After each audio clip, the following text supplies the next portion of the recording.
오늘 읽으신 본문은 사사기 7장 2절입니다. 여호와께서 기드온에게 이르시되 너를 따르는 백성이 너무 많은즉 내가 그들의 손에 미디안 사람을 넘겨주지 아니하리니 이는 이스라엘이 나를 거슬러 스스로 자랑하기를 내 손이 나를 구원하였다 할까 함이니라. 아멘. 오늘 본문에서는 하나님이 세우신 기드온을 통해서 미디안과의 전쟁을 기록하고 있습니다. 우리가 잘 알고 있듯이 이스라엘 군사가 22,000명이었고요. 이 미디안은 13만 5천 명이나 되었습니다. 정말 엄청난 수의 군대와 전쟁을 앞두고 있는 상황입니다. 그런데 정말 말도 안 되게 하나님은 기드온에게 말씀하십니다. 2절에 보면 너를 따르는 백성이 너무 많은즉 내가 그들의 손에 미디안 사람을 넘겨주지 아니하리니 이는 이스라엘이 나를 거슬러 스스로 자랑하기를 내 손에 나를 구원하였다 할까 함이라. 이렇게 말씀하고 있어요. 즉 13만 5천 명과 전쟁을 앞둔 이스라엘 군사들이 전쟁을 앞두고 엄청 두려워 떨고 있을 텐데 그것도 모자라서 너무 많은 사람들이 전쟁을 나가면 지금 안 된다고 말씀하시는 겁니다. 그 이유가 중요한데요. 왜냐하면 이스라엘이 나를 거슬러 스스로 자랑하기를 여러분 내 손이 나를 구원했다라고 이렇게 말할까봐 그렇다라고 지금 이유를 말하고 있는 겁니다. 여러분 결국 전쟁에서 만약에 승리하게 된다면 하나님이 하셨다라고 말해야 하는데 이스라엘이 자기들이 했다라고 말할까봐 걱정된다는 것입니다.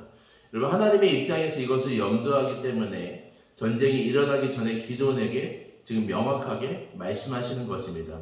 여러분 우리는 인생을 살아가면서 내가 한 것과 하나님이 하신 것을 우리가 구별하지 못하고 하나님이 하신 일을 마치 내가 한 것처럼 은혜를 금방 잊어버리는 경우가 참 많이 있습니다.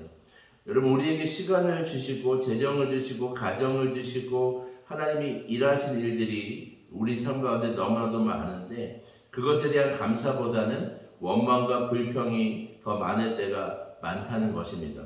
그 이유가 하나님이 일하셨다를 우리 삶에서 금방 잊어버리기 때문입니다. 인간의 이러한 연약함을 우리 주님은 잘 아시기 때문에 기드온에게 지금 미리 말씀하시는 것입니다. 절대로 내가 하는 것이니까 너는 절대로 잊어버리면 안 된다라고 권면하십니다. 전쟁도 내가 하는 거다. 너가 전쟁에서 이겼다고 절대로 자만해서는 안 된다. 내가 할 거니까 정확하게 기억하고 있으라라고 주님이 말씀하십니다. 이스라엘의 22,000 중에서 3절에 보면 두려워 떠는 자는 돌려보내라라고 말씀하십니다. 그래도 너무나 많으니까 5절에 보면 물가에서 물을 핥는 것 같이 마시거나 무릎을 꿇고 마시는 사람들만 추려서 결국 300명만을 세우시는 과정을 오늘 본문에서는 자세하게 기록하고 있습니다.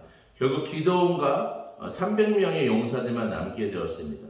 9절에 주님이 말씀하십니다. 일어나서 그들의 진영으로 가라. 그리고 하나님 그들을 이스라엘에게 넘겨주겠다라고 거듭해서 말씀하고 있습니다.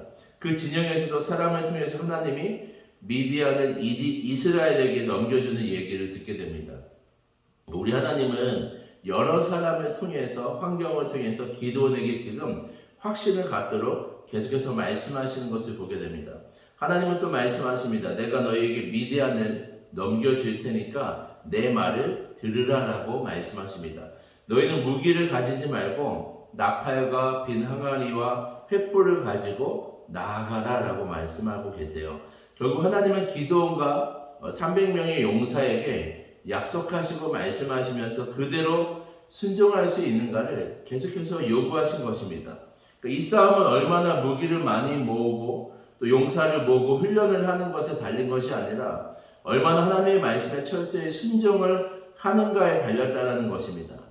여러분 오늘날 이 원리는 우리에게도 그대로 적용됩니다. 이 세상 가운데 우리의 싸움은 세상과 얼마나 경쟁을 해서 이길 수 있는 준비를 하는가가 아니라는 거예요. 그러니까 얼마나 하나님과 하나님의 말씀에 귀를 기울이고 하나님의 뜻을 알았다면 그 뜻대로 그 말씀대로 순종하는 자들을 통해서 하나님은 일하신다라는 겁니다. 22절 23절 보면 300명의 군사들이 나팔을 불고 항아리를 깨뜨리면서 여호와와 기드온의 칼이라고 외칠 때 미디안의 진영에서 서로 죽이고 수많은 적군들이 죽게 되는 기적이 나타나게 됩니다. 결국 우리 주님이 일하신 것입니다. 기드온과 이스라엘을 우리 주님이 일하시고 전쟁 가운데 승리하심을 볼 수 있게 됩니다. 여러분, 우리의 삶에서도 마찬가지입니다. 오늘날 우리에게 원하시는 것은 세상과 동일한 경쟁을 하고 문화와 과학 등을 앞서 나가면서 우리의 무기를 교회도 동일하게 받아들이고 노력하는 그러한 경쟁을 원하시는 것이 아닙니다. 하나님의 말씀에 철저히 귀를 기울이고 그분의 방법대로 철저히 순종하면서 주님의 일하심을 통해서 우리 주님이 하셨다라고 온전히 주님께 영광을 돌리고 주님의 영광을 드러내는 성도와 교회를 통해서 일하시기를 기뻐하신다라는 거예요. 이러한 주님의 부르심에 응답하셔서 이 시대에 주님께 귀하게 쓰임받는 여러분과 교회가 되시길 주님의 이름으로 축원드립니다. 아멘. 기도드리겠습니다. 사랑해 주님 감사합니다. 아버지, 기드온과 300용사를 통하여서 철저히 이 시대에 하나님의 말씀대로 순종하는 것이 얼마나 중요한지를 우리에게 가르쳐 주셔서 감사합니다. 아버지, 주님의 말씀대로 온전히 순종하는 이 시대의 성도들과 교회를 찾는다면 우리 자신이 되게 하여 주시고 우리 교회가 되게 하여 주셔서 하나님의 뜻을 이루며 하나님의 뜻을 성취하며 주님이 일하셨다라고 고백할 수 있는, 하나님께 온전히 영광 돌리는 우리가 될 수 있도록, 우리 교회가 될 수 있도록 주님이 축복하여 주시옵소서. 감사드리며 예수님의 이름으로 기도드리옵나이다. 아멘. 개인 기도 제목과 공동의 기도 제목으로 함께 기도드리겠습니다.